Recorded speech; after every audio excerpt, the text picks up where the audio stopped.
संविधानवाद भित्र के कस्ता तत्त्वहरू हुन्छन्, के कुराहरूलाई जोड दिन्छ। तपाईलाई कहिलेकाहीँ प्रश्न सोधिदिन्छ, हाम्रो संविधानवाद नेपालको संविधान कतिको संविधानवादमा आधारित रहेको पाउनुहुन्छ, अथवा यस्ता के कमजोरी के कस्ता कमजोरी छन् भन्ने पार्टमा पनि इल्याप्सेसहरू छन् कि भनेर सोधेको हुन्छ।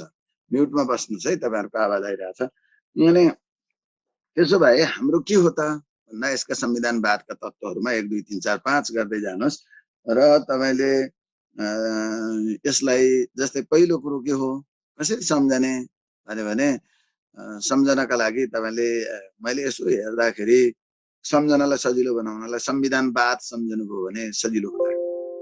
के बुँदा लेख्ने, कसो बुँदा लेख्ने, म कता जाने भन्ने तपाईलाई लाग्दा त्यस्तो भयो भने एउटा सहारा 100% सधैँ त्यही भन्ने अर्थमा पनि होइन, तर तपाईले संविधानवादलाई नै शब्दलाई नै लिनुहोस्, त्यसैबाट विकास गर्नुहोस्, सम्झिने प्रयास गर्नुहोस् कि त्यही भित्र के शब्द हटाउने भनेर। जस्तै संविधानवादमा पहिलो संविधानवादलाई कसरी लेख्ने त अब भन्दा सबाट के हुन सक्छन् यसका शब्द। तपाईलाई संवैधानिक सर्वोच्चता एकदम सबाट याद गर्नुहोस्।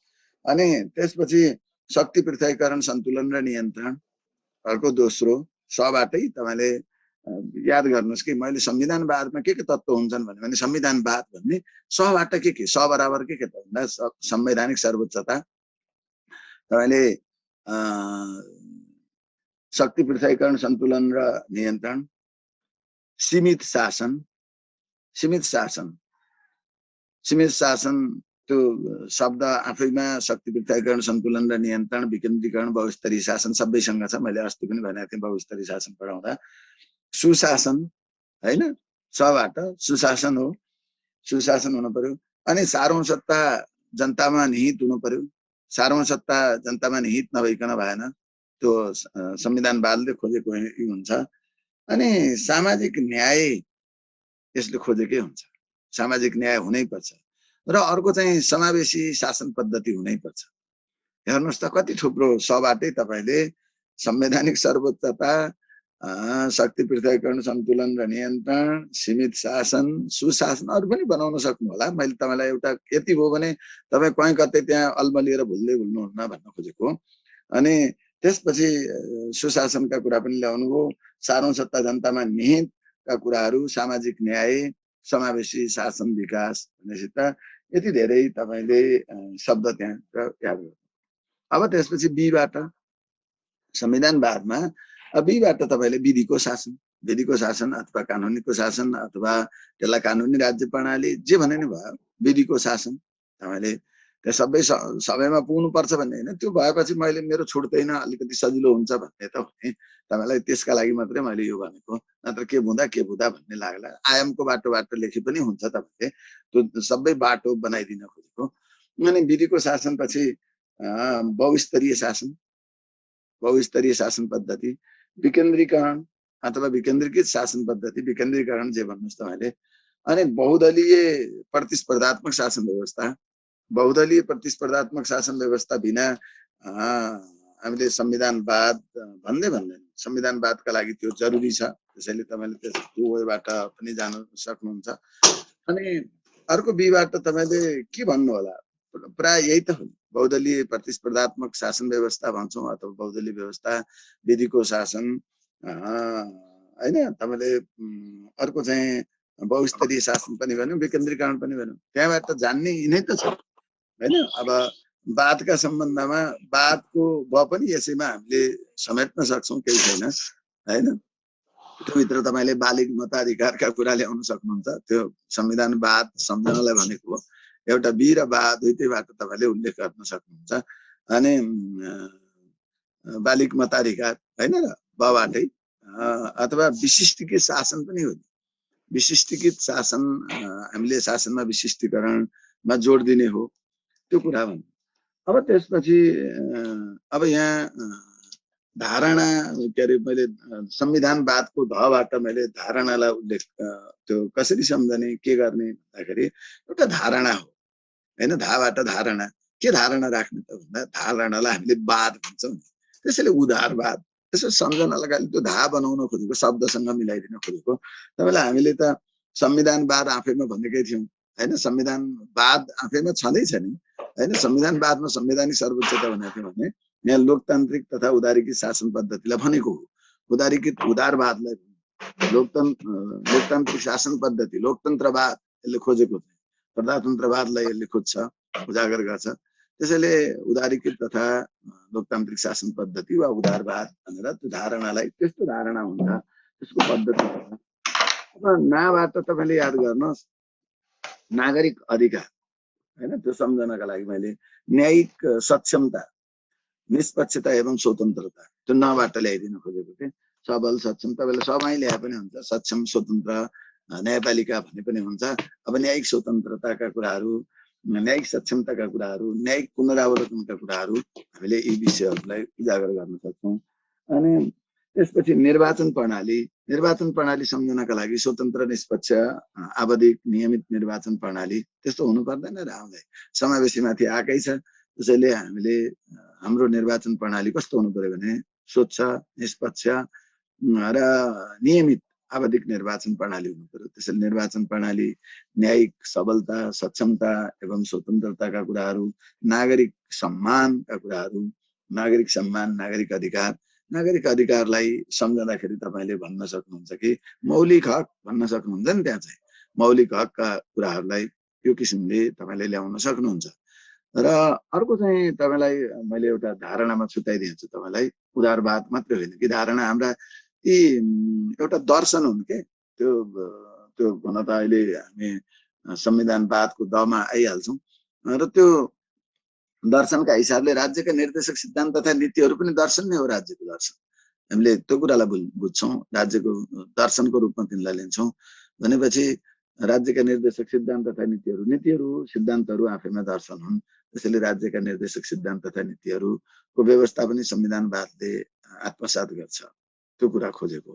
त्यसैले अब संविधान धाबाट धारणा नागरिक त्यो नाबाट अनि अब बाको कुरो त बबाट अघि नै हामीले संविधानको बीबाट कुरा गरिसकेका छौँ।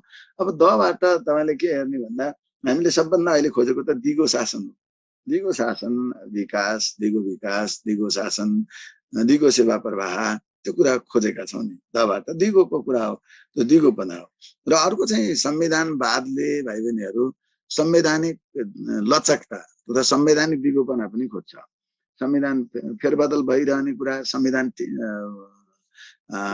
संविधानलाई त्यसले निरन्तरता नपाउने कुरालाई नै संविधानवादले भन्दैन। अर्को के हो भन्दा दिगोपना। के को दिगोपना भन्दा संवैधानिक दिगोपना। त्यो संवैधानिक दिगोपना केमा त्यसले स्वतः समेट्छ भन्दाखेरि संवैधानिक दिगोपना संवैधानिक लचकतामा निर्भर गर्छ। त्यसले संवैधानिक लचकता भन्नुहोस्, त्यो भनेको संशोधन असंशोधनीय पनि हुन हुँदैन, संविधानवादले त्यो कुरा भन्दैन। र अर्को कुरो त्यो अगतिशीलता पनि त्यसले खोज्दैन र संवैधानिक गतिशीलता भनेर अस्तित्व पनि खोज्दैन। त्यसैले संवैधानिक दिगोपना हुँदाखेरि संवैधानिक लचकता, गतिशीलता त्यसले खोज्छ, समयानुकूल संविधानमा परिवर्तन गर्ने, सुधार गर्ने त्यो कुरालाई खोजेको हुन्छ। अर्को कुरो चाहिँ तपाईलाई त्यो संविधानवादले संविधानको पूर्ण परिपालनलाई खोज्छ। यसले संविधानको पूर्ण परिपालनलाई यसले उजागर गर्छ। त्यति भयो भने अनि तपाईले अब समग्र रूपमा बाको चाहिँ कुरो आएन त। विधिबाट नै विवास जे भने पनि त्यसैमा हामीले भन्यौँ नि, त्यहाँ बालिक मताधिकारका कुराहरू अघि नै हामीले भनेका थिएन। त्यो पाठबाट तपाईले भन्न सक्नुहुन्छ हामीले विशिष्टीकृत शासनका कुराहरू त्यो यहाँ त सम्झनालाई तपाईलाई बनाएको नै हो नि। त्यसैले तपाईले संविधानवाद सबाट सारा ससा शिशु सुसु शेषै सबै सम्झनु भयो, बबाट बाबा बिबी बुबु बेबै सबै सम्झनु भयो भन्न खोजेको। अनि त्यसपछि त्यहाँ मिलाउनका लागि नबाट के सम्झने त भनेर तपाईलाई र अनि त्यसपछि दबाट के सम्झने, त्यति शब्दको एउटा क्याटेगोरीमा राख्यो भने पनि हामीले धेरै कुरा नभुलिकन सम्झन्छौँ भन्न खोजे त हो नि। तपाईलाई याद हुन्छ भनेर। अब यो त कुनै किसिमले युनिभर्सल सूत्र त होइन, यो त तपाईलाई सम्झनालाई बनाएको। हामीले यी कुरा बोल्नु पनि पर्दैन थियो। तपाईलाई मैले जुन संविधानवादका आयामहरू भनेर पक्षहरू भनेर हामीले पढ्यौँ, ती पक्षहरू अथवा आयामहरू भनेर पढ्दाखेरि राजनैतिक संविधानवाद भित्र हामीले यी कुराहरू बालिग मताधिकार, निर्वाचन प्रणाली, राजनैतिक प्रणाली, बहुदलीय प्रतिस्पर्धात्मक प्रणाली यी कुरा त भनेकै थियौँ। त्यही भित्र हेर्छौँ कानुनी संविधानमा यी कुराहरू आएकै थिए र तैपनि हामीले सामाजिक संविधानवाद अथवा आर्थिक संविधानवादमा यी कुरा बोलेका थियौँ, वातावरणीय संविधानमा हामीले बोलेकै थियौँ। तर ती भित्र पनि टोटालिटीमा यदि ती आयामको हिसाबले नहेरेर यदि संविधानवादका अवयवहरू के हुन्, तत्त्वहरू के हुन्, यसका सिद्धान्तहरू के हुन् भने यी सिद्धान्तलाई याद गर्नुपर्छ भने हो। त्यसैले तपाईले त्यो आफूलाई संविधानवाद भित्र मैले बाभित्र बालिग मताधिकार राख्छु भन्नुभयो अथवा विशिष्टित शासन राख्छु भन्नुभयो, विकेन्द्रीकरणै बाँड्छु भन्नुभयो, माथि चाहिँ विधिको शासनका कुरा ल्याउँछु भन्नुभयो भने त्यो तपाईको कुरा हो। त्यसैले ब र ब के अरे बी र बाको एउटै अर्थमा भन्न खोजेको मैले त्यो अर्थमा सम्झिनुहोस् भनेर है। र यसले तपाईलाई अर्को सम्झनालाई हेल्प गर्छ भन्ने हो, कुनै अरू हार्ड एन्ड फास्ट होइन। त्यसैले संविधानवादमा यति कुरा जान्ने तपाईलाई नर्मल्ली यस्तो प्रश्न आउँछ नि, संविधानवादको अवधारणा उल्लेख गर्दै संविधानवादमा हुनुपर्ने अवयवहरू के हुन् अथवा संविधानका आयामहरू के हुन् यस्तो प्रश्न आउँछ। अब तपाईलाई संविधानवादको दिगोपना संविधानको पूर्ण परिपालन मैले भन्दै थिएँ, संविधानको त्यो पूर्ण परिपालनमा निर्भर गर्छ। त्यसैले संविधानको पूर्ण कार्यान्वयन त्यसको पूर्ण परिपालना पनि संविधानवादले आत्मसात गर्ने हो। अब तपाईले कमजोरीका कुरामा के छ त हाम्रो भनेर भन्यो भने केही कुराहरू तपाईले उल्लेख गर्न सक्नुहुन्छ। जस्तै संविधानवादले के परिकल्पना गर्दैन भने 3-4 वटा कुराहरूलाई याद गर्नुहोस्। धेरै कुरा पनि तपाईलाई चाहिँदैन, हामीले सजिलै सम्झने। संविधानवाद हाम्रो संविधान छ कि छैन त भने संविधानवाद हामीले कहिले अवलम्बन गर्यौं। अब यहाँनिर कुरा छ हाम्रो 2047 अब नेपालको संविधानमा संविधानवादको अवधारणालाई जान्नु कोर्सले भनेको छैन, तर तपाईले थोरै मात्रै याद गर्नुहोस्। र नेपालमा 2047 भन्दा अगाडिको संविधानलाई संविधानमा संविधानवादको जुन अवयवहरू त्यो अवयवहरू भएको स्थिति देखिँदैन। र संविधानवादलाई आत्मसात गरिएको कुरा भनेको संविधानवादलाई सर्वप्रथम नेपाल अधिराज्यको संविधान 2047 मा आत्मसात गरिएको। त्यो बेला तपाईले देख्नुहुन्छ कि अहिले हामीले भनेका प्यारामिटरमा राखेर तपाईले सम्झने हो। सबै कुरा 100% होइन, त्यसलाई बहुमतीय हिसाबले हाम्रा अवयवहरू जे बोलेका छौं हामीले वर्तमान संविधानवादलाई र वर्तमान चलन चल्तीलाई आधार बनाएर भनेका छौं। त्यसमा त्यो मेजर हिस्सा हाम्रा कुरा केमा रहे त भन्यो भने ती कुरा थिएनन् र हजुर भन्नु होला। फेरि तपाईहरुले संविधानवादमा शक्ति पृथकीकरण थियो त, हामीले सन्तुलन र नियन्त्रणता सरकारका अङ्गहरूको बीचमा गरेकै थियौं भन्नु होला। अनि अथवा अरू कुराहरू ल्याउनु, ती सबै अंशहरू थिएनन्। केही एउटा दुईटा कुराहरू थिए, राज्यका निर्देशक सिद्धान्त थिए हजुर, मौलिक हक थियो हजुर, निर्वाचन प्रणाली थियो हजुर भनेर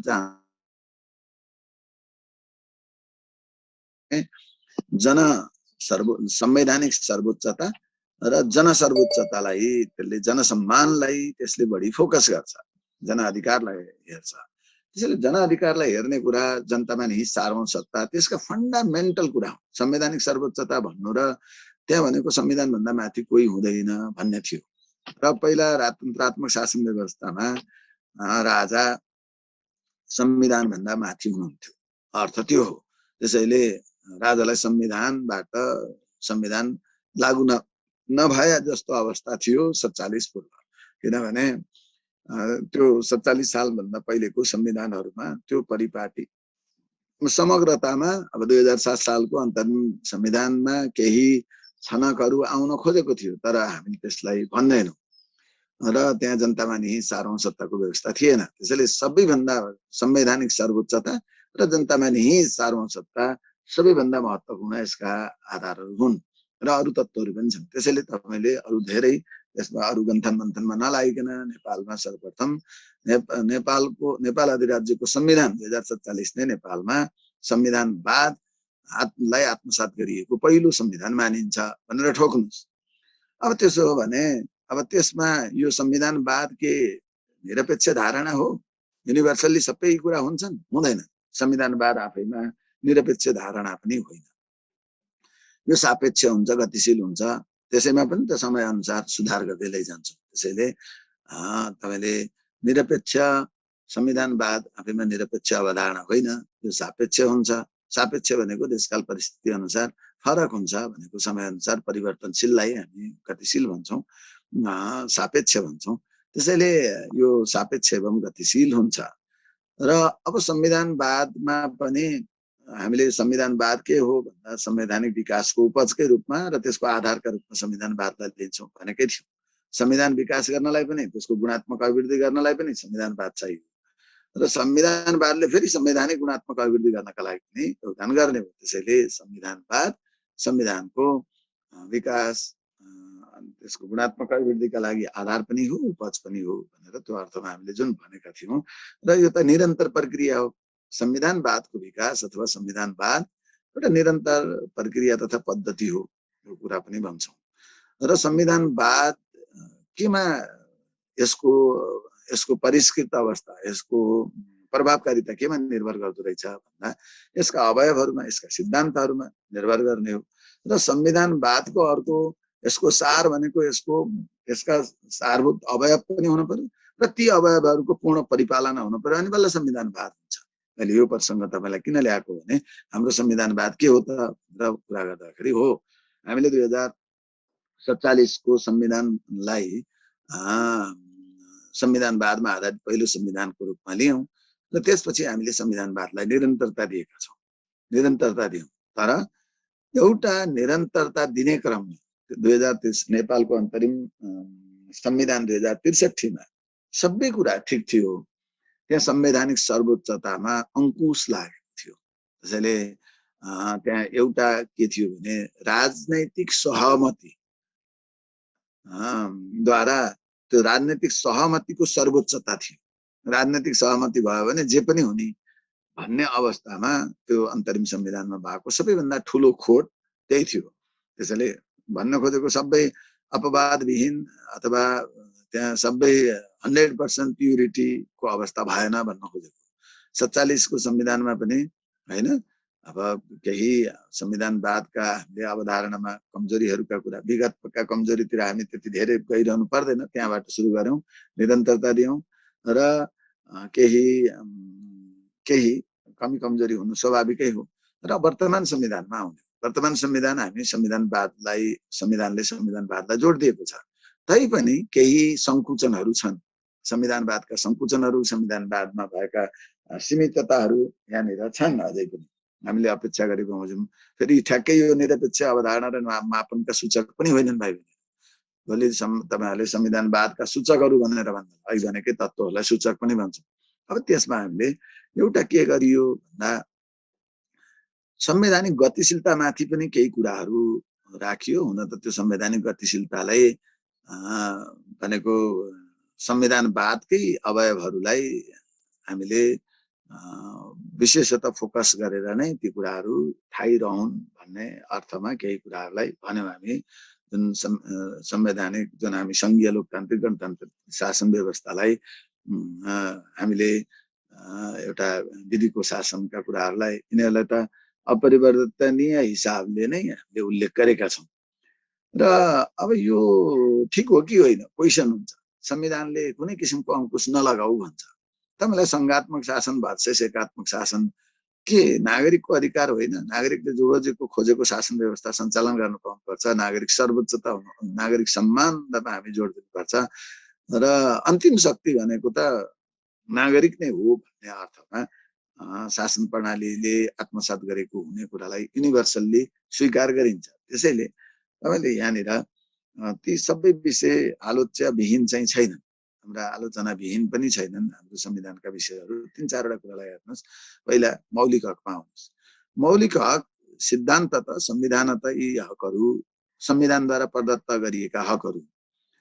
यहाँ पछि तपाईँलाई मौलिक हकको विषय पनि छ, मौलिक हकमा हामी आउँला।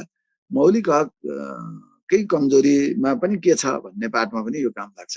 मौलिक हक कहिल्यै पनि सशर्त हुँदैनन् भाइ, निशर्त हक हुन्, नागरिकका हक हुन्, राज्यका दायित्व। अब यहाँ फेरि मौलिक भनेको मूल कानुनमा व्यवस्था गरिएको हक हो, प्रत्याभूत गरिएको हक, यी निशर्त हुनुपर्ने। तर हामीले के गर्दियौँ भने कानुनद्वारा व्यवस्थित हुने भनेर कानुनी हकको रूपमा व्यवस्था गर्थ्यौँ। संविधानमा राखौं अनि कानुनमा व्यवस्था भए बमोजिम हुनेछ भनेर मौलिक हकमा संकुचन ल्याइयो कि मौलिक हकको व्यवस्था गर्न हुँदैन कि मौलिक हकको व्यवस्था गरिन्छ भने त्यसमा संकुचन वा भन्ने खोजेको अर्थ त्यसलाई फेरि सीमितता कायम गर्ने गरेर त्यसको व्यवस्था गरिनुहुन्न भन्ने आदर्श छ। त्यसैले मौलिक हकहरूमा गरिएको जुन सशर्तता र संकुचनको अवस्था हो त्यो संविधानवादको विरोधी छ। नम्बर 1 हामीले त्यसलाई एउटा पाठमा भन्छौँ। र अर्को पाठ संवैधानिक गतिशीलता। तपाईलाई मेजर कुराहरूलाई याद गर्नलाई मात्रै मैले भनेको संविधानमा संशोधन चाहिँ तपाईलाई हो जनताले रोजे पनि सर्वसम्मत राख्नुस् आपत्ति हुँदैन, बहुमत राख्नु 2/3 बहुमतबाट संशोधन हुने कुरा राख्नुस् त आपत्ति हुँदैन। तर कुनै पनि वर्तमान पुस्ताले भविष्यको पुस्तामाथि अंकुश लाउन चाहिँ हुँदैन। अहिले भनौँ न संविधान 72 मा आयो, तपाईँ भोलि यो संविधान भोलि हैन 2082 सम्म 82 मा आउँदा संशोधन गर्नु पर्यो। त्यहाँ बेला 82 का जनताहरूले 82 मा भएका चाहिँ जनप्रतिनिधिहरूले संविधान संशोधन गरौँ भनेर संविधानमा हामीले जुन कुरा त्यसलाई संशोधन नगर्ने भनेर भनिएका विषयहरू छन् ती विषयहरू संशोधन गर्न मन लाग्यो भने के जनतामाथि अंकुश लगाउने, भावी पुस्तामाथि अंकुश लगाउने त्यो हुँदैन भन्छ। त्यसैले संवैधानिक गतिशीलता हुनुपर्छ, त्यहाँ असंशोधनीय चरित्र हुनु हुँदैन भन्ने यसको एउटा आदर्श हो। कतिपय अबले संविधानवादकै अवयवहरूलाई भनिया छ नि भनेर भन्छ। संविधानवादकै अवयवमा पर्छ नागरिक सम्मान, नागरिक। त्यसैले त्यो नागरिकको सम्मान कसरी भयो भन्ने अर्थमा पनि यसलाई हामीले खोट लगाउन सक्छौं। जस्तै संघीय शासन प्रणालीमा गणतन्त्रात्मक शासन पद्धतिमा यो असंशोधनीय हुनेछ भनेर भन्न खोजेको त्यसलाई हामीले ती कुराहरूलाई मुलुकको सार्वभौमसत्ता, भौगोलिक अखण्डताका कुरा, अन्य कुराहरू, यी विषयवस्तुहरू मुलुकै नरहे अरू कुरा रहने कुरा, खण्डीकृत गर्ने कुरा, ती कुरालाई संसारभर आत्मसात गरिदिने, केही मुलुकहरूमा मात्रै मुलुक खण्डीकरणको अधिकारका कुराहरूलाई हेर्ने हो, नत्र ती विषयहरू आउँदैनन्। नत्र होइन भने संविधानवादले विश्वका अन्य मुलुकहरूको सन्दर्भमा नै हेर्ने हो भने संवैधानिक गतिशीलतामा अथवा नागरिकको अधिकारमा अंकुश लगाउनु हुँदैन भन्ने पाठमा संवैधानिक गतिशीलतामा जुन शर्त राखिएको छ ती शर्तहरू भन्न खोजेको अगतिशील संविधानको रूपमा केही पक्षमा, सबै पक्ष त होइन, केही पक्षहरूमा जुन व्यवस्था गरिएको छ, जुन हुनुपर्ने सारभूत व्यवस्थामा नागरिक सम्मानमा त्यहाँ संकुचन गरियो।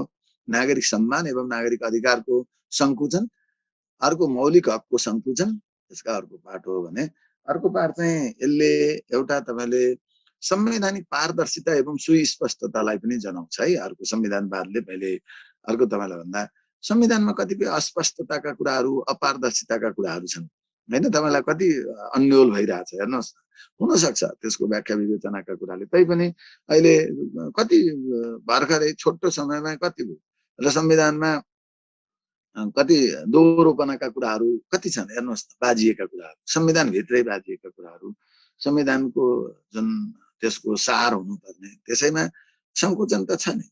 किन तपाईलाई भन्दाखेरि अस्ति अब सरकार प्रधानमन्त्रीले संसद प्रतिनिधि सभा विघटन गर्न पाउने कि नपाउने भन्ने सन्दर्भमा कत्रो विषयवस्तुहरू छलफल गर्न पर्यो, एकपछि अर्का घटनाहरू भए, त्यो एउटा पाठमा रह्यो, त्यो एउटा अस्पष्टता। अस्ति स्थानीय तहकै निर्वाचनकै सन्दर्भमा कति अस्पष्टताहरू रहे, यी विषयवस्तुहरू आइरहन्छन् र अहिले पनि तपाईँ हामीले कतिपय विषयहरू संविधानको अधिकार सूचीमा तपाईहरुले त्यसलाई भित्र विश्लेषण गर्नुभएको हुँदैन। जुन संविधानको अधिकार त्यहाँ संघ प्रदेश स्थानीय तह 3 तहको अधिकार सूचीमा पनि त्यहाँ एकल अधिकार र साझा अधिकार सूची भनिएको छ, त्यसैमा पनि केही बाजिएको स्थिति छ। त्यसैले तपाईलाई अपारदर्शिता, दोहोरोपना तथा अस्पष्टता, दोहोरोपना तथा बाजिएको जुन अवस्था छ त्यसलाई हामीले संविधानको वादको एउटा संकुचनको रूपमा लिन्छौँ।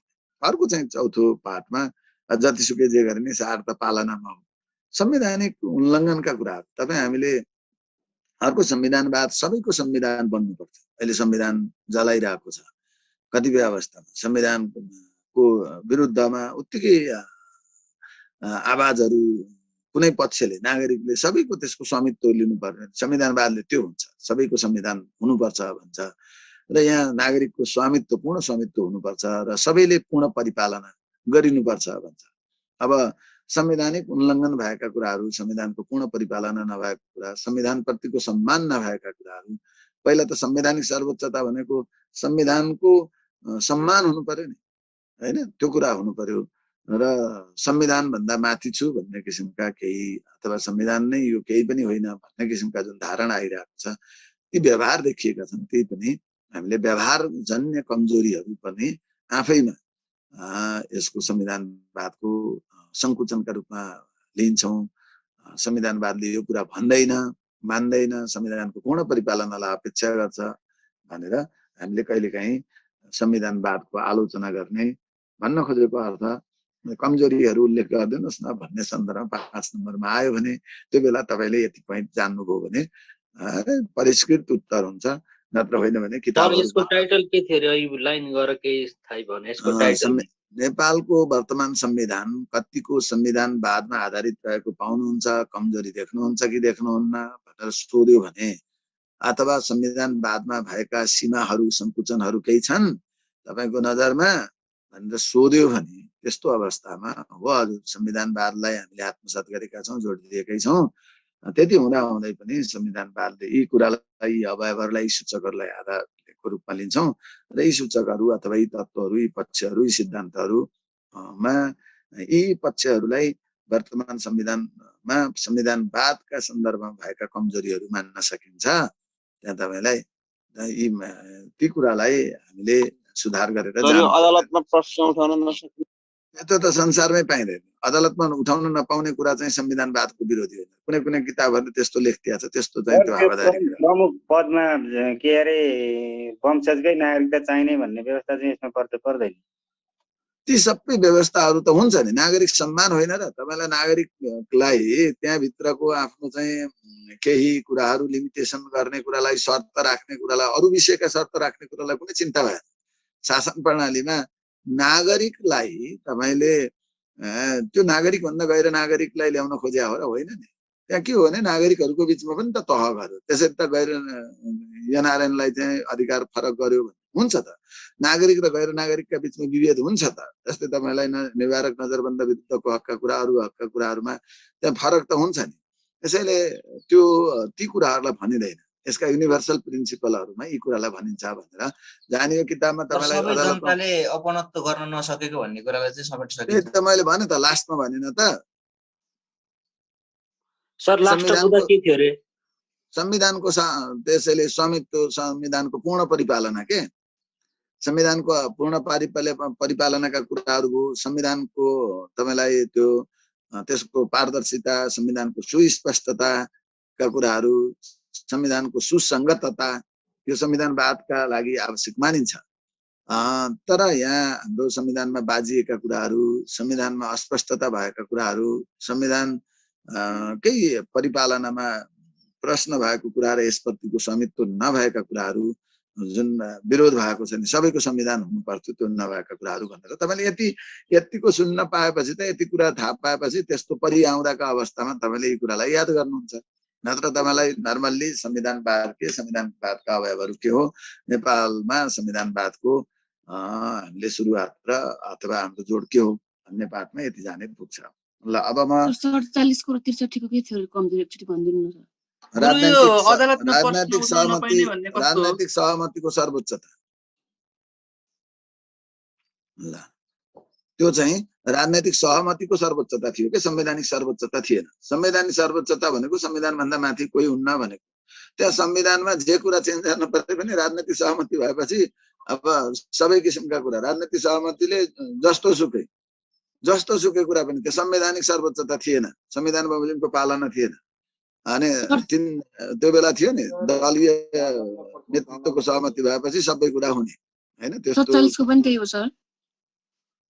47 मा त्यसमा हामीले अरु कुरा भन्दैनौं। त्यो बेला अलिकति केही राजाको राजालाई केही छुट्टै विशेषाधिकारहरू दिएको थियो संविधानभन्दा माथि भएको, त्यो कुरालाई हामी सङ्कुचनको रूपमा लिन्छौँ। जस्तै राजाको सम्पत्तिका कुरा, अरू कुराहरू अनतिक्रम्य हुने, राजाका कुराहरू राजपरिवारलाई चाहिँ करमुक्त हुने जुन प्रावधानहरू थियो नि त, हो ती कुरालाई राजपरिवारलाई जुन करमुक्तका कुरा अनि अन्य व्यवस्थाहरू ती कुरा हुनु हुँदैन भन्छ क्या यसले। सबैलाई ती किसिमका प्रावधान, त्यो विशिष्ट किसिमका प्रावधानहरू मात्रै होइन कि उसलाई अब विशेष किसिमका पृथक किसिमका व्यवस्था, फेरि त्यसको अर्थ हाम्रा संवैधानिक पदाधिकारीहरू अरू जो मा छन् त्यहाँ छुट्टै किसिमले संविधानभन्दा पृथक, संविधानभन्दा माथि हुने स्थिति होइन भन्ने हो। त्यो त्यति धेरै आलोच्य चाहिँ संविधानवादको पाठमा 47 को संविधानलाई अरू कुरा गरिँदैन र संविधानवादमा एउटै त्यहाँ आलोचना तपाईँले भन्न सक्नुहुन्छ कि त्यहाँ असंशोधनीय चरित्र त्यहाँ पनि थियो। यसैले ती कुराहरूलाई संवैधानिक रूपमा आलोचना गर्दाखेरि अब विगततिर के थिए कस्तो थियो तपाईँलाई त्यति धेरै त्यो पनि फोकस गर्नु पर्दैन, हामी वर्तमानमा नै बढी फोकस गर्ने हो। यसो त्यहाँदेखि सुरु भयो। अब केही सीमितताहरू थिए, नभएका होइनन्, अलि ठुलै सीमितता, सबै ठुलै सीमितता 63 को संविधानमा देखियो। एउटा राजनैतिक सहमतिको सर्वोच्चता, त्यस्ता कुराहरूलाई हेर्ने हो तर त्यो पाठमा जाने है। सर यो शक्ति पृथकीकरण, सन्तुलन र नियन्त्रणको सिद्धान्तलाई वर्तमान संविधानले कतिको आत्मसात गरेको पाउनुहुन्छ भन्छ, यो के होला सर? गरिरहेछ अहिलेको संविधानले पुरै सिद्धान्तलाई? के हो त्यो शक्ति पृथकीकरण, सन्तुलन र नियन्त्रणको सिद्धान्तलाई भनेको अर्थ के हो भन्ने बुझिया छ? यो भने त अब त्यो कार्यपालिका, व्यवस्थापिका, न्यायपालिकामा चाहिँ कतिको शक्तिको पृथकीकरण कति भएको छ, चेक एन्ड ब्यालेन्स कस्तो छ भने होला। ल अहिले पछि पढ्ने त्यो पछि आउँछ तपाईलाई। गुरु यसमै नै एउटा क्वेशन, व्यवस्थापिका, कार्यपालिका, न्यायपालिका हामी भित्र पसेका छैनौँ, संविधानवादको पहिलो टपिक्समा मात्रै पसेका छौँ। त्यसमा पछि कुरा गरिसकेपछि संविधानको खण्ड सकिएपछि त्यो प्रश्नको छलफल गर्छौँ है। यो संविधानवादकै एउटा गुरु यो चाहिँ राज्यका चाहिँ संवैधानिक निकायका रूपमा रहेका अन्य आयोगहरूको काम कर्तव्य अधिकार स्पष्ट नगरिएको, अनि यो राज्यका नीति निर्देशक सिद्धान्तहरू पालना भए नभएको सम्बन्धमा अदालतमा प्रश्न उठाउन नपाइने, यो चाहिँ पर्छ कि नै? पाइँदैन, त्यो संसारभर पाइँदैन। त्यो चाहिँ संविधानवादले त्यसको नेगेटिभ, त्यसलाई त्यो संविधानवादको विरोधी भन्दैन। राज्यका निर्देशक सिद्धान्त भनेको त के हो भने राज्य तथा सरकारलाई एउटा दिगो शासनका लागि मार्गदर्शन गरेको हो र सबै कुरा ती त दीर्घकालीन दर्शन हो। त्यसैले ती दीर्घकालीन दर्शन भए हुनाले एकै दिन तिनलाई पालना गर्ने होइन, ती चाहिँ निशर्त हुँदैनन्, तिनीहरू सशर्त हुन्छन्। सरकारको सामर्थ्य बढ्दै गयो भने अनि त्यसलाई कार्यान्वयन गर्दै जाने, त्यसैले अदालतको विषय हुँदैन, अरू सबैको विषय हुन्छ। त्यो राज्यका निर्देशक सिद्धान्त तथा नीतिहरू न्यायिक मूल्याङ्कनको विषय हुँदैनन्, सरकारको आफ्नै आन्तरिक आफैले आफैलाई राइट ट्र्याकिङ गर्ने सन्दर्भको मूल्याङ्कनको विषय हो। त्यो संसदीय मूल्याङ्कनका विषय हुन्, नागरिक मूल्याङ्कनका विषय हुन्, न्यायिक मूल्याङ्कनका विषय होइनन्, युनिभर्सल्ली हाम्रोमा मात्रै होइन। संविधानवादले त्यसको विरोध गर्दैन, त्यसैले त्यो त्यही भित्रै पर्छ। त्यो कहीँ किताबहरूले तपाईँहरूलाई लेखिएको छ, त्यो स्पिरिट भन्दा बाहिरको, अब त्यसलाई कहीँ कसैको आलोचना चाहिँ नगरौँ, तर त्यो संविधानवाद कानुनी रूपमा नलेज भएको भाइ बहिनीहरूले त्यो लेखेको छैन, त्योभन्दा बाहिरको कुनै लेखमा मैले देखेको छु। मैले त्यो तपाईँहरूको किताबमा, तपाईँहरूले पढेको किताबमा कहीँ कसैले चस्स पारिदिएको छ, त्यो चाहिँ होइन। ल गुरु यो संवैधानिक निकायहरूको काम कर्तव्य अधिकार, संवैधानिक निकायको काम कर्तव्य अधिकार भनेको त्यो विशिष्टीकृत अवस्था हासिल गर्नका लागि हो, त्यो सेकेन्डरी पार्ट हो होइन। त्यसैले संविधान निकायहरूको व्यवस्था गर्नु संविधानवादले त्यसलाई कहीँ कतै तपाईँले गरेको काममा परिष्कृतता ल्याउने हो। अब कहीँ कसैको कुनै काम कर्तव्य र अधिकारमा अस्पष्टता अथवा अरू कुरा भन्ने भएन, ती त समयअनुसार विकास गर्दै लैजाने कुरा हुन्। संवैधानिक निकायहरूको व्यवस्था गर्नै पर्छ भन्ने होइन, गर्नुपर्ने त सुशासन, गर्नुपर्ने मानव अधिकार, गर्नुपर्ने के हो भन्दा त्यसैका लागि ती एउटा विशिष्टीकृत निकाय, स्वतन्त्र निष्पक्ष निर्वाचन प्रणाली। त्यसैले त्यसका लागि हामीले के व्यवस्था गर्यौँ वा गरेनौँ, त्यसको पद्धतिमा संविधान निकाय नै चाहिन्छ भन्ने होइन। त्यो त सरकारले आफैले गर्दा पनि हुन्छ, किन संविधान निकाय किन राखियो भने त्यसको वैधानिकता कायम गर्नका लागि राखेको एउटा। अब संविधान निकाय राख्दैमा मात्रै भएन, निकायले त्यो किसिमको काम गरेको अवस्था छ कि छैन त? त्यसको पालनाबाट आउने हो। त्यसैले त्यो संविधान निकायको काममा स्पष्ट भएन के भएन भन्दा त्यो आफैमा संविधानले कुन निकायको काम कुन किसिमले भयो भएन भन्ने पार्टमा पनि हामी चर्चा गर्दैनौँ, त्यसको पार्टमा पनि हुँदैन त्यो।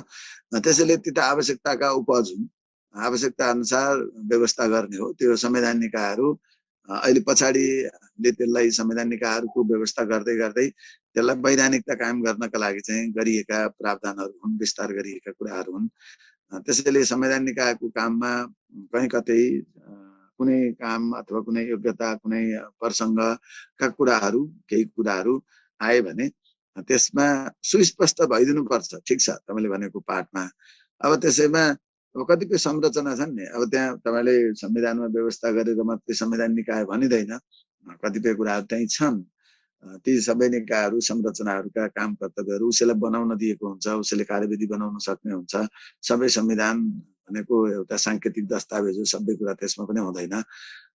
तपाईँले अब यी 5 वटा आयोगहरूको व्यवस्था चाहिँ क्लियरली भयो हैन, के अरे 26 वटा 6 वटा आयोगहरूको, अनि अरू बाँकी रहेका आयोगहरूको 7 वटा आयोगहरूको खासै भूमिका स्पष्ट भएन। स्पष्ट भएको छ, त्यहाँ भूमिका नभएको होइन। अब त्यसमा केही कुराहरू त्यसलाई अलिक पृथक हिसाबले केही पृथक व्यवस्था गरेको छ। त्यसैले समान व्यवस्था पनि आवश्यक होइन, आवश्यकता अनुसार जाने हो। त्यसैले निरपेक्ष होइनन् भनेर भनेकै अर्थ थियो, त्यसैले त्यस्ता कुराहरूमा जाने होइन।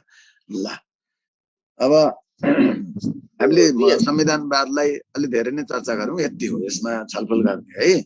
अरू यसका अरू नाली बेलीका कुराहरू हामी संविधान पढिसकेकै छैनौँ। संविधानको बाटमा हाम्रा दोस्रो टपिक्समा नेपालमा संवैधानिक विकास, वर्तमान संविधान, त्यसका विशेषताहरू भन्ने थुप्रो टपिक्सहरू छ। त्यहाँभित्रका कुराहरू पढिसकेपछि अनि बाँकी रहेका तीसँग अन्तर सम्बन्धित विषयहरू भएपछि अनि चर्चा गर्ने है। अहिले संविधानवाद भने के, संविधानवादका अवयवहरू के, यसका आयामहरू के, अनि नेपालको वर्तमान संविधानमा भएका, त्यो पनि मैले तपाईँलाई अतिरिक्त हिसाबले भनेको नर्मल्ली यो धेरै त्यसलाई अरू जोड गरिरहनु पर्ने विषय होइन। यति जानिसकेपछि कुनै पनि बेला तपाईँलाई कुनै किसिमको जोखिम रहँदैन। पूर्ण रूपमा त्यसलाई तपाईँलाई चाहिने जति म्याटेरियल हो, ज्ञान हो, त्यति भए पूर्ण हुन्छ भन्ने अर्थमा बोलेको। अब अर्को महत्त्वपूर्ण टपिक छ संवैधानिक विकास, यसमा जाउँ है। दोस्रो टपिक त्यही होइन भाइ बहिनीहरू, नेपालमा संवैधानिक विकास। अब यो तपाईँहरूले संवैधानिक विकास पढेकोमा एउटा के चाहिँ होइन, के चाहिँ तपाईँले लेख्न सक्नुहुन्न जाँचमा भन्दा किताबहरूले थुप्रो दिएका छन्।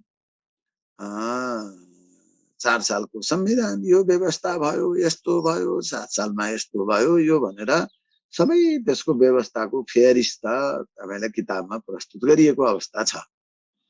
संवैधानिक विकास त्यही हो त? यो चाहिँ तपाईँहरूले एकदम मेन कुरा जान्नुपर्ने त्यहाँ छ। त्यो कुरा न तपाईँले लेख्न सक्नुहुन्छ, न त्यो व्यवस्था आफैमा संवैधानिक विकास हो। एउटा हुँदै नभएको 100% नै होइन भन्ने चाहिँ होइन, तर संवैधानिक विकासमा 4 सालमा यस्तो थियो, यत्रो साइज थियो, 5 अथवा यति धारा र यति व्यवस्था, यस्तै अनुसूची थिए, भाग यति थियो, अनि यस्तो गरियो। के व्यवस्था थियो भन्ने कुरा र विकास भन्ने कुरा चाहिँ फरक। त्यसैले संवैधानिक विकास भनेर बुझ्नु पर्यो। नेपालमा संवैधानिक विकास भन्ने बित्तिकै संवैधानिक विकासले संविधानको व्यवस्था पनि हो भाइ बहिनीहरू। संविधान विकासले केलाई जनाउँछ भन्दा संविधानको निर्माण, केलाई त्यसको परिभाषा बुझ्ने बेलामा संविधानको निर्माण, अनि त्यसमा गरिएको सुधार तथा विस्तार, त्यो परिमाणात्मक गुणात्मक दुईटै होला, त्यसको सुधार तथा विस्तार एवं हैन, त्यसको सुधार विकास भन्ने बित्तिकै र त्यसको त्यो संवैधानिक गुणात्मक त्यसलाई समृद्धि भनौँ न, अरू कुरामा समृद्धि भन्छौँ भने संविधानमा पनि समृद्धि हुन्छ। त्यो त्यसलाई नै हामी संविधान विकास भन्ने हो। संवैधानिक विकासले केलाई जनाउँछ? छोटो रूपमा पहिला लेख्नुहोस्, संविधानको निर्माण एवं त्यसमा गरिएको विकास एवं विस्तारलाई नै संवैधानिक विकास भन्छौँ। तपाईँलाई विकास भनेको के हो भन्दा उन्नति, प्रगति, सकारात्मक परिवर्तन, वृद्धि भन्नुहुन्न र आएपछि पढ्दा पछि हामी पढ्छौँ नि। अरू विकासमा यहाँ संवैधानिक अगाडि जोड्या त सामाजिक विकास भने के हो? सामाजिक उन्नति, प्रगति, समृद्धि कुरा भन्नुहुन्छ। अनि आर्थिक विकास भने के हो? आर्थिक उन्नति, प्रगति भन्नुहुन्छ, सकारात्मक परिवर्तन, वृद्धि भन्नुहुन्छ। त्यसैले संविधानमा पहिला त व्यवस्था हुन पर्यो। पहिला त यो संविधान थिएन, सुरुमा नजन्मदा जन्मन पनि पर्यो। त्यसैले संविधानको निर्माण, यसमा गरिएको विकास एवं विस्तार हैन तथा सुधार अथवा सकारात्मक परिवर्तन भनेकै हामीले विकास हो भन्ने भएपछि यसमा गरिएको सुधार, विकास, विस्तारलाई नै तथा बढोत्तरीलाई नै संवैधानिक विकास भनिन्छ भनेर भन्ने पहिलो पाठ। अब संविधानको विकासले यसको परिमाणात्मक तथा गुणात्मक बढोत्तरी दुवैलाई समेट्छ भन्नुहोस्। परिमाणात्मक बढोत्तरी पनि हो, विशेषतः गुणात्मक बढोत्तरीलाई संवैधानिक विकासले जनाउँछ भन्ने। अब संवैधानिक विकास कसरी भयो त भने मैले परिभाषामै तपाईलाई भनेको थिएँ, संविधान भनेको सामान्य कानुनको विकासको उपज हो। यो कसरी विकास भएछ भन्ने हो भने त सामान्य कानुनको विकासको उपजको रूपमा संविधानको विकास भयो होइन। संसारमा त्यही होइन। संविधानको कसरी विकास भयो भने तपाईले सम्झने चाहिँ संवैधानिक विकास कसरी भयो, कहिले भयो भन्ने पाठमा त सामान्य कानुनको विकासको उपजको रूपमा संविधानको विकास भएको। पहिला सामान्य कानुन भए यसको पुर्खा कुन हो त? संविधानको पुर्खा कुन हो त? संविधान कुनै भ्याकुममा जन्मिया चिज होइन, हावामा जन्मिया चिज त होइन। यसको त कर्मगत विकास हो। तर विकास हुनु पूर्व संविधान थिएन। संविधानका पिता पुर्खा थिए अनि बल्ल संविधान जन्मेको। संविधान त नवीन कानुन हो। नवीन कानुनको रूपमा नै संविधानको विकास हो भने संविधान सामान्य कानुनको विकासको उपजको रूपमा, संविधानको विकास सामान्य कानुनको विकासको उपजको रूपमा भएको हैन। त्यो अर्थमा तपाईले भन्नु पर्यो।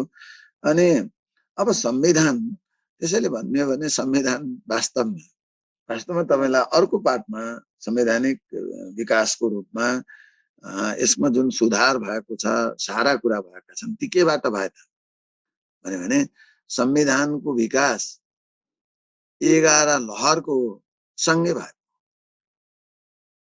संविधानमा कुनै पनि मुलुकको संविधानमा 11 ठीक छ, सामान्य कानुनको विकासको रूप उपजको रूपमा यसको विकास हो। प्रादुर्भाव भयो नि विकास हो नि, उत्पत्ति भयो। अनि त्यसमा परिमाणात्मक एवं गुणात्मक बढोत्तरी कहाँसँग भयो भने 11 लहरसँग भयो। अब यहाँनिर 11 लहर त्यहाँ लेख्नलाई होइन नि, सम्झनलाई भनेको नि। त्यसका लागि शासनमा उदारीकरण एवं लोकतान्त्रिकरण, त्यहाँ सबै त्यो संसार 11वटै तपाईले लेखिरहनु पर्दैन। शासनमा उदारीकरण एवं लोकतान्त्रिकरण, नागरिक सचेतीकरण, विधिको शासन, बहुस्तरीय शासन, शासकीय पूर्वाधारहरूको विकास विस्तार जुन हामी भनेका छौँ नि, अनि अन्तर्राष्ट्रिय सम्बन्ध विस्तार, कुनै प्रश्न कुनै चिजहरू त्यहाँ तपाईले केही पोइन्टहरू याद गर्नुहोस्। र विश्वव्यापीकरणको लहरसँगै संविधानवादमा के अरे यो संविधान त्यहाँभित्र ल्याउँला हामीले संविधानवादको प्रसङ्गलाई पनि। ती कुराले संविधानवादलाई जोड्थ्यो। मैले यहाँ ल्याउन खोजेको अर्थ भनेपछि त्यो संविधानवादले गर्दा संवैधानिक विकास पनि भयो। त्यो किसिमले पनि जोड्न सक्छौँ संविधानवादसँग जोड्दा पनि। त्यसैले संविधानवादमा पनि मिल्छ। संविधानको विकास कहाँबाट भयो त भन्दा ठिक छ, प्रादुर्भाव भयो। प्रादुर्भाव भएर त्यसलाई अब राम्रोसँग हुर्काउने, बढाउने, अझ बढी परिष्कृत बनाउने काम केले गर्यो? 11 लहरसँगै संविधानमा गुणात्मक अभिवृद्धि हुँदै गएको छ। त्यो गुणात्मक अभिवृद्धि तथा विकास हुँदै गएको पाइन्छ भन्ने हो। यहीले होइन तपाईलाई मौलिक हक किन हामीले व्यवस्था गर्दै गयौँ, विस्तार किन गर्दै गयौँ। अहिले भर्खरै एकजना भाइले भन्नुभएको थियो संवैधानिक निकायहरूको बारेमा।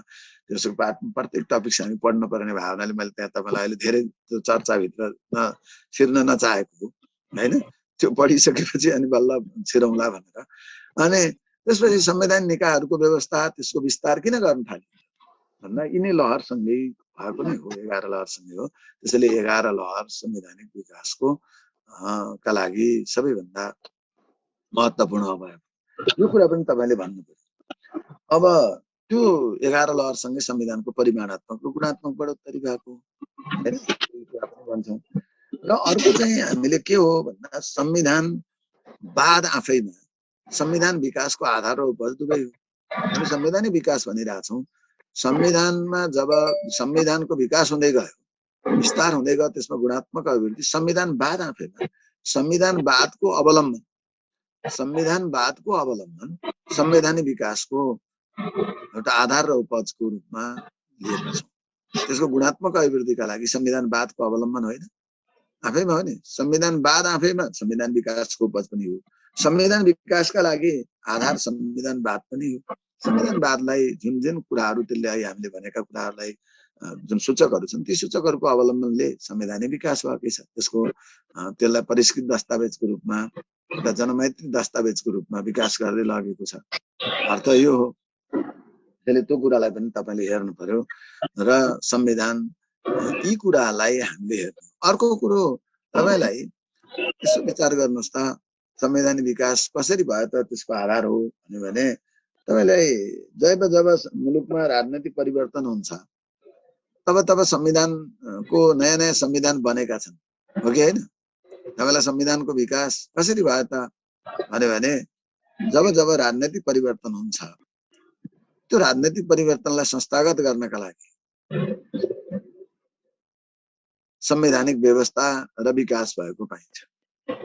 त्यसैले अब संविधानको विकास फेरि कसरी भएछ भने मुलुकमा राजनैतिक रूपान्तरण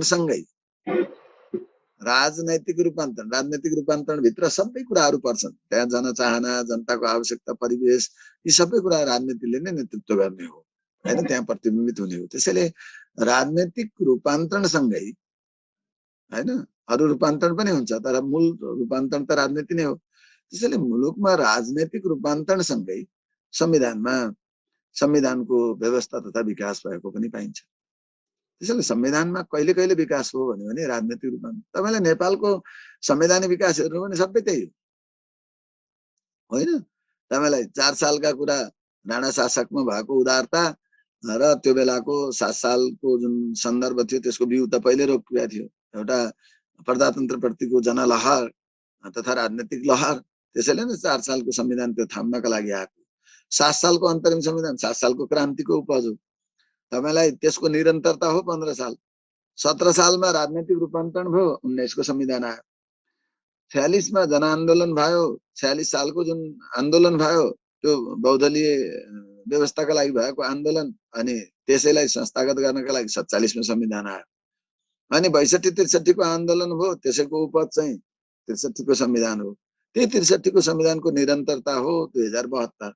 त्यसैलाई हैन, त्यसैलाई त्यो अन्तरिम संविधान थियो, त्यसलाई पूर्ण संविधानको रूपमा, जस्तै 7 सालको अन्तरिम संविधान थियो, त्यसलाई पूर्ण संविधानको रूपमा 15 सालमा।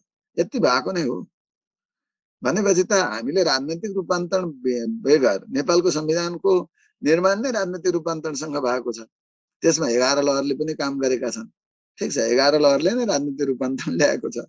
एकअर्काका अन्तर सम्बन्धित विषय हुन्। यो कुरा लेख्न पर्ने र अनि यही आधारमा नेपालमा अब हो, नेपालमा पहिलोचोटि संविधानको विकास के हो, नेपालमा संविधान विकास भनिएको छ।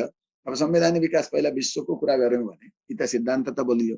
विश्वमा अब हामीले संविधान भनेर लिखित संविधानलाई नै बुझ्छौं। अलिखित संविधान त कहिले भो के भो, संवैधानिक कानुनको रूपमा विकास के गर्यौं, कसो गर्यौं, त्यो नालीबेली अर्को छ। त्यसैले वस्तुनिष्ठ रूपमा भन्नुपर्दा संविधान भनेकै लिखित संविधान हो। लिखित संविधानको सुरुवातै कहिले भयो त भने 18औं शताब्दीको अन्ततिर मात्रै भएको नै हो। 18औं शताब्दीको अन्ततिर मात्रै लिखित संविधानको सुरुवात भएको। लिखित संविधानको जननी मुलुक अमेरिका हो। सन् 1789 मा हुन त त्यसको निर्माण प्रक्रिया 87 मा भयो, 88 मा त्यसलाई अनुमोदन गरियो, 89 देखि लागू भएको। त्यसैले लागू जहिले भयो त्यसलेदेखि भन्ने हो। सन् 1789 मा संयुक्त राज्य अमेरिकाको संविधान लागू भएको, त्यहाँ निर्माण तथा लागू भएको। भनेपछि विश्वमा संविधानको सुरुवातै कहिलेदेखि भयो संवैधानिक कानुनको भन्दा 1789 देखि भएको। त्यहाँभन्दा अगाडि त थिएन। सामान्य कानुनको विकासको उपज हो त्यहाँ भने। अनि त्यहाँ विकास भएपछि अब अन्यलाई पनि, अन्य मुलुकहरूमा पनि उही 11 लहरसँगै विकास गर्दै गए, त्यसमा गुणात्मक अभिवृद्धि गर्दै गए हैन। त्यो पाठमा हो, यही रूपमा हो, हामीले त्यो कुरा भन्छौं। अब नेपालमा के भयो त भन्दा नेपालमा सर्वप्रथम हामीले संविधानको रूपमा, संवैधानिक कानुनको रूपमा नेपाल सरकार वैधानिक कानुन 2004 को व्यवस्था गर्यो र त्यो कानुन अब लागू हुन सकेन। कार्यान्वयनका हिसाबले नेपालको अन्तरिम संविधान अन्तरिम शासन विधान, नेपालको अन्तरिम शासन विधान 2007 कार्यान्वयनको हिसाबले नेपालको पहिलो संविधानको रूपमा यसलाई लिन्छौँ। कार्यान्वयनको हिसाबले पहिलो, व्यवस्थाको हिसाबले 4 को वैधानिक कानुन, यसलाई लिन्छौँ। र संवैधानिक व्यवस्था भएदेखि अहिलेसम्म हामीले 7 वटा संविधानहरू कार्यान्वयनमा ल्याएका छौँ हैन। हामीले जारी गरी कार्यान्वयनमा आएको अवस्था हो भनेपछि अनि संविधान विकास के भयो त? सुरु भएको 4 सालमा अहिले नेपालमा हालसम्म जारी भएका संविधान यी हुन् भनेर नाम लेख्ने। 4 मा व्यवस्था यो थियो भनेर तपाईले जाँचमा लेख्न सक्नुहुन्न। यो हो खोजेको, तपाईलाई मौलिक रूपमा खोजेको विषय यो थियो। अब त्यसो भए के गरियो त भन्दा हामीले 4 सालमा संवैधानिक प्रावधान भयो भनेर अरु धेरै कुरा नालिबिल नलेखन त्यहाँबाट सुरु भएको र हालसम्म नेपालमा जारी भई कार्यान्वयनमा रहेका, जारी भएका तथा कार्यान्वयन भएका भन्नुहोस् न, जारी भएका तथा कार्यान्वयन भएका संविधानहरूलाई निम्नानुसार उल्लेख गर्न सकिन्छ भन्नुहोस्। अनि त्यसपछि सरर र 7 वटाको नाम लेख्नुहोस्। नेपाल सरकार वैधानिक कानुन 2004 1 नम्बरमा, 2 नम्बरमा नेपालको अन्तरिम शासन विधान 2007 भन्नुहोस्, नेपाल अधिराज्यको संविधान 2015 भन्नुहोस्, 3 मा, 4 मा नेपालको संविधान 2019 भन्नुहोस्, 5 मा नेपाल अधिराज्यको संविधान 2047 भन्नुहोस्, 6 मा नेपालको अन्तरिम संविधान 2063 भन्नुहोस्, 7 मा नेपालको संविधान त्यहाँ 2072 लेखे हुन्छ, केही बिग्रदैन तपाईलाई। 2072 हैन, नेपालको संविधान भनेकै 2072 को अहिले वर्तमान संविधानलाई नै भन्छौं। त्यसैले नेपालको संविधानलाई हामीले यसरी 7 वटा भनेर बोल्ने। अब त्यसपछि संवैधानिक विकासमा के बोल्ने त भाइ बहिनीहरूले? केलाई कुरालाई याद गर्ने भन्यो भने अब तपाईले हो यो नेपालको संविधान नेपालको संविधानमा हामीले यो समयानुक्रम अनुसार जुन 11 लहर भनेको छु यहाँनिर तपाईलाई अब 11 लहरलाई हो संवैधानिक विकास, संविधानको गुणात्मकता, यसको परिमाणात्मकता, गुणात्मक बढोत्तरी हुँदै गएको छ। व्यवस्था त गर्यौं, अब के सुधार भयो त अहिलेसम्म? अहिलेसम्मको संविधानको जुन 7 वटा संविधानलाई हेर्दा हामीले के ट्रेन्ड छ भनेर ट्रेन्ड एनालाइसिस गर्ने हो। संवैधानिक विकास हुने, गुणात्मक अभिवृद्धि हुँदै गएको छ, संविधानको परिमाणात्मक बढोत्तरी पनि भएको छ, गुणात्मक बढोत्तरी पनि भएको छ। हाम्रो होइन संविधानवादलाई आत्मसात गर्दै लगिएको छ। हिजो त थिएन, अहिले भयो। हामीले त्यो कुरा भन्ने हो नि, संविधानवाद र संविधानवादका अवयवलाई हामीले लिएर गयौं, मौलिक हकको विस्तार गर्दै लयौं। हेर्नुहोस् त, सम्झनुहोस् त, संवैधान निकायहरूको व्यवस्था र विस्तार गर्दै लिएर गयौं। त्यही होइन त, राज्यका निर्देशक सिद्धान्तहरूको व्यवस्था अनि त्यसैको विस्तार र विशिष्टीकरण गर्दै लयौं। सुधार कस्तो गएछ त भन्दाखेरि त अनि संविधानको पूर्ण परिपालनामा, त्यसको पारदर्शितामा पनि हामीले जोड दिँदै गयौं। दिँदै गएको हो नि त, नदिएको होइन। भनेपछि समयानुकूल संविधानमा त विकास गर्दै लयौं हामीले, संविधानवादलाई पनि आत्मसात गर्दै गयौं, संविधानको परिमाणात्मक गुणात्मक बढोत्तरी पनि भयो, ती भित्रका क्याटेगोरी हेर्ने भने मौलिक हकको विस्तार गर्दै लगाएछौँ। अनि त्यसपछि राज्यका निर्देशक सिद्धान्त तथा नीतिहरूको व्यवस्था र त्यसमा विशिष्टीकरण पनि गर्दै गयौं, विस्तार पनि गर्दै गयौं। हेर्नु त, राज्यका नीतिहरू 13 वटा समूहमा व्यवस्था गरेका छौँ, ती कुरालाई पनि विस्तार गर्दै गयौं।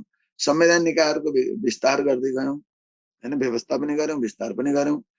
अनि संविधानकै पूर्ण परिपालनामा हामीले उत्तिकै जोड पनि दिन थाल्यौं। कमजोरी अहिले होइन, जोड त दिएको हो नि हैन, त्यो कुरा तपाईले भन्न सक्नुहुन्छ। यो कुरालाई मैले एउटा फोन उठाएँ है भाइ बहिनीहरु, तपाईहरुकै हो कि? हेलो, आवाज आएन भइहाल्यो, सकिहाल्यो। यी कुरामा हामीले जोड दियौं भन्ने हो। यसरी हामीले विस्तार गर्दै गएका छौं। आज संविधानवादका अवयवहरूलाई आत्मसात गर्दै गयौं भन्ने बित्तिकै तपाईले संविधानवादमा यी हो है भनेर हिजो संविधानमा राजामा निहित सार्वभौमसत्तालाई अहिले जनतामा निहित सार्वभौमसत्ता, त्यो कुरा होइन। अनि आज हामीले शासन प्रणालीमा हेर्नुहोस् त, उदारीकृत विकेन्द्रीकृत र संघीय शासन प्रणालीमै आत्मसात गर्यौं। के संवैधानिक विकास होइन? त्यसले यी कुरा खोजेका छौं। अनि संविधानवादका कुरालाई जोड दिँदै गयौं भने त्यसबाटै तपाईले 10 वटा पोइन्ट तन्काउनु पर्दा हुन्छ हैन। हामीले यसरी ती कुराहरू उल्लेख गर्छौं। यसले फेरि बारम्बार गरेर के रहेछ? हेलो, को बोल्नु होला? नमस्कार। ल ल ल ल ल यी कुराहरूलाई हामीले आत्मसात गर्छौं। यी कुराहरूलाई बुझियो भने संवैधानिक विकास भएको भनेर लेख्ने हो। जाँचमा यो कुरा लेख्नुभयो भने पार लाग्यो, तपाईको मौलिकपन पनि भयो। अब 4 मा के व्यवस्था थियो, 7 मा व्यवस्था थियो भनेर त्यो तपाईले आफ्नो नलेजको लागि जानिरहने, जान्न त पर्यो नि त्यसको, तर लेख्नका लागि होइन। तपाईलाई सोध्यो, प्रश्न सोध्यो भने संवैधानिक विकास के कसरी भएको छ भने त्यहाँ नाम लेखेर त्यहाँ भएका व्यवस्था लेखेर संवैधानिक विकास हुँदैन। संवैधानिक विकास त यसरी भयो है, परिमाणात्मक गुणात्मक सारमा भन्नु। तपाईले 4 का सबै व्यवस्था लेख्न सक्नुहुन्छ र 72 का लेख्न सक्नुहुन्छ, अथवा त्यहाँ तुलना गरेर तपाईलाई विकासको संवैधानिक विकासको तुलना त्यहाँ व्यवस्था के गरिएको थियो तुलना गर्नुहोस्। तुलना गर्दा पनि यो नि गुणात्मक बढोत्तरी भएको थियो, पहिला चाहिँ यो थियो। तुलना गर्दा पनि यही नै हामीले गर्छौँ। त्यहाँ अब तपाईलाई एउटै मात्र कुरा भने हामीले यो विषय तोकेर त्यसमा के व्यवस्था गरिएको थियो त भनेर सोध्यो कुनै संविधान विशेषमा भनेको एउटा कुरा हो। नत्र होइन भने संवैधानिक विकासमा तपाईको ध्यान दृष्टि यो हुनुपर्छ। अनि बल्ल तपाईले अरूभन्दा मौलिक रूपमा, अरूभन्दा तपाईलाई अलि त्यसलाई विशिष्टकृत रूपमा प्रस्तुत गरेको ठहर छ। अनि तपाईको ज्ञान, तपाईलाई विश्लेषणको परिपक्वता यसले उजागर गर्छ। जाँचमा लेख्न पनि सकियो यी कुरा भन्यो भने, नत्र होइन भने र त्यसको चुरो पनि त्यही नै हो, चुरो कुरो पनि लेखिएको ठहर छ। यति कुरा गर्यो भने पुग्छ। आज हामी मैले भनिसकेकै थिएँ, त्यहाँ तपाईलाई तमिला म्यामले भन्नुभएको थियो होला। आज हामी यो टपिक्स बाहेक कुरा गर्दैनौँ। एउटा प्रश्न तपाईले नोट गरिरहनु, त्यति मात्रैमा आज हामी छलफल गर्दैनौँ अरू। गुरु यो एबिडाइसको सिद्धान्तलाई छोटो 1 मिनेट मात्रै, एबिडाइसको सिद्धान्तलाई संविधानवादको आधारको रूपमा लिन मिल्छ गुरु? त्यसले भनेकै छ त, एबिडाइसले कानुनको सर्वोच्चतालाई उल्लेख गरेको छ, सामान्य कानुनको विकासको रूपमा संविधानलाई मानेको छ, त्यहाँ स्वेच्छाचारिताको अन्त्यका कुराहरूलाई उल्लेख गरेकै छ। भनेको स्वेच्छाचारिताको अन्त्य भनेको सीमित शासनलाई जोड दिएको होइन र। एबिडाइसको सिद्धान्त आफैमा त्यो सिद्धान्त भनेको संविधानवाद भनेको होइन कि संविधानवादलाई त्यसले पनि त टेवा पुर्यायो भन्न खोजेको मात्र। नत्र संविधानवादको भनेको एबिडाइसको सिद्धान्त भनेर हामीले सिधै त्यसरी भन्दैनौँ। त्यहाँभित्रका कुराले त्यो उहाँले भनेका कुरा त त्यसमा पर्छन्, त्यसरी जाने हो। नेपालमा अहिले आज हामी अब प्रश्नमा म इन्टरटेन गर्दिनँ, आज चाहिँ भोलि हामी चर्चा गर्छौँ। नेपालमा संवैधानिक विकास के कसरी भएको पाउनुहुन्छ, चर्चा गर्नुहोस्।